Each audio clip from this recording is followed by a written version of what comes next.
So, ayan, good day po everyone. So, I will be discussing controversial topic which is divorce.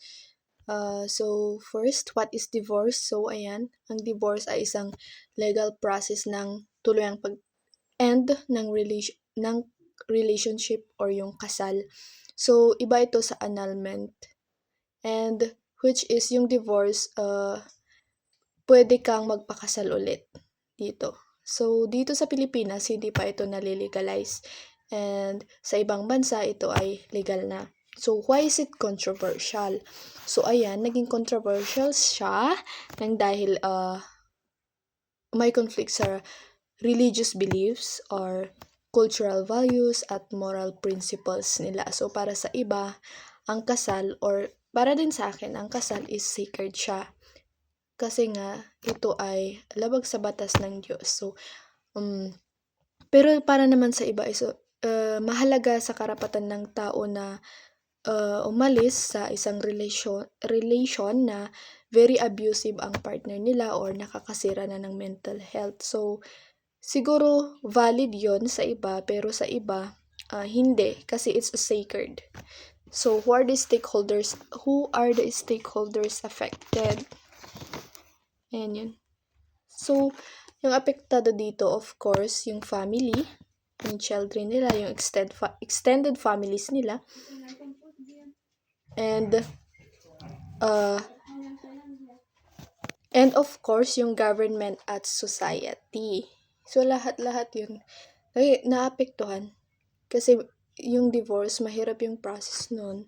And then, sa balanced views, so ayan, yung supporter, yung sa mga hindi against, yung mga supporters ng divorce.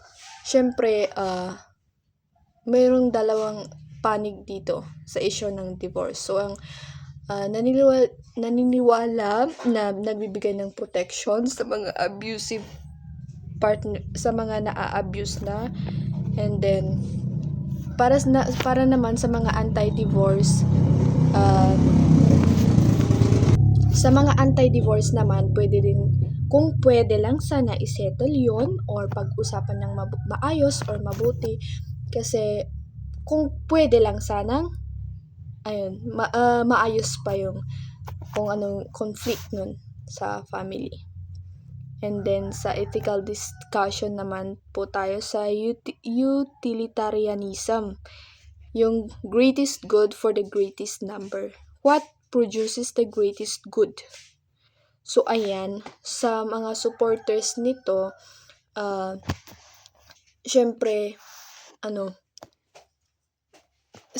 yung mga supporters nito, parang, lalong-lalo sa mga na-abuse na, yung nasisira ng mental health nila, siguro it is good for them. Ito na yung parang way, siguro, na mag-escape sila or umalis sila sa world na ganun, yung sitwasyon nila. Pero sa mga opponents, ayan, malaki ang magiging epekto nito sa mga anak nila kung meron na silang anak. Pero and of course, sa relationship ng both families, sa relatives nila, ganun.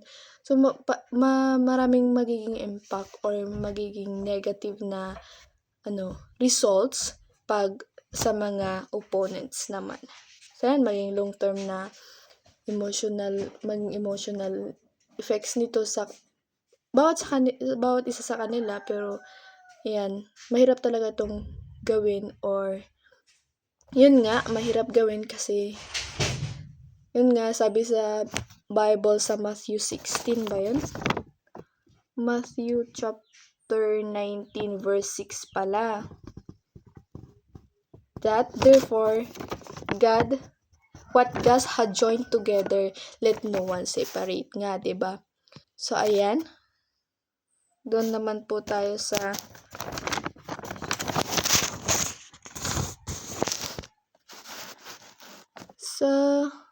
deontology, yung moral duty and rules. What is the moral duty or rule? So, ayan. For sa mga religious groups, isa itong sacred na isa itong marriage is sacred. So, kaya morally, wrong talaga ang divorce para sa religious groups. Pero para sa mga supporters, ito ay isang way nila para makatakas sa mapang-abusong mga partners nila kung ayan, hindi siya mapang-abot. Yung ibang cause siguro is yung mga yun, may third parties, ganon. Kaya sila parang nawalan ng ganang makisama sa mga partners nila. Pero hindi nila inisip yung kapakanan ng magiging anak, yung anak nila. Kung may anak sila. Hindi nila inisip yung during kasal nila, yung pag-exchange ng vows nila, hindi nila inisip yun na kahit sa anong hirap man, kahit sa kasaganaan, kahit sa kahirapan yan, kahit sa na hindi sila maghihiwalay. Hindi nila yun inisip, yung mga promise nila. Tas maraming witness pa dun. So, data naman tayo sa right-based ethics. Whose rights matter? So, ayan. Yung rights-based ethics. So, ayan. Naka-focus siya sa rights ng siguro yung affected. Kung yan, example, kung abuse yung reason, yung human rights ng bawat isa. Yun. So, ayan, karapatan ng isang tao or yung safety nila, yung freedom at mental well-being. So, pero may concern din tungkol sa karapatan ng mga bata sa isang stable family environment. So, sa biblical integration, nasabi ko na yung verse na napili ko is yung Matthew chapter 19 verse 6. Therefore, what God has joined together, let no one separate. So, ayan. Yung divorce sana, hindi natin sana dapat ino-honor yun.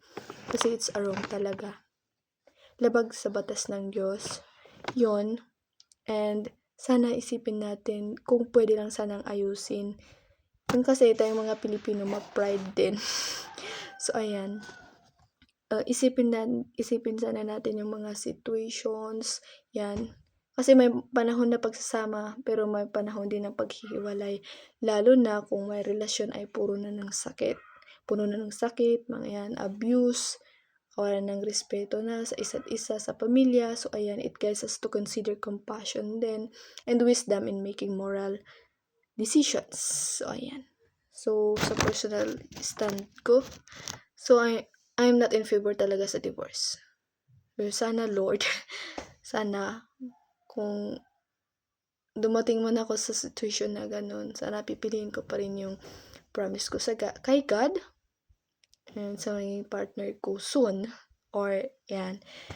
And hindi ko talaga sinusupport yung divorce. Pero siguro sa iba yun, yung mga supporters siguro dahil silang naki-experience ng masakit na masakit sa relationship nila, yan, mga abuse, nasisira na yung mental health nila. So, merong ding case dito sa amin na depressed na siya dahil hindi niya accept yung nangyari sa kanila. Kasi naghiwalay sila na wala yatang closure. Kasi umuwi sila. Tas mismong tita ko yun. Hindi ko mismong tita, pero tita ko siya sa kapatid ng lola ko. Yan, pinsan po ng tatay ko. Umuwi siya dito para magbakasyon yata yan, dinala niya yung mga anak niyang dalawa. Tapos then,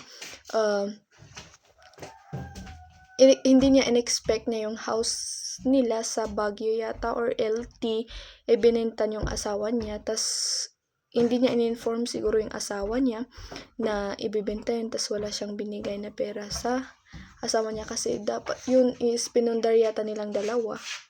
Hindi ko alam yung exact story niya, pero ganun yung sinabi nila. Kaya yun naging hindi na yung mental health niya hindi na mabuti. So, Yung kaso, hindi nila pinatingin sa, hindi nila pinadoktor, yan, sa pinapsychiatrist, kung yun ba talaga yung reason, pero ganun. Ganun yata yung cause, kasi normal naman siya before. Pero ngayon lang talaga na parang hindi niya na-accept yung situation, kasi siguro expect niya magiging okay yung relationship nila, pero ayun, may toxic pala. Very toxic. So, ayan. Thank you for listening, and I hope this discussion help you understand why is it controversial, or why is it divorce as a complex and controversial issue. Yeah, thank you po.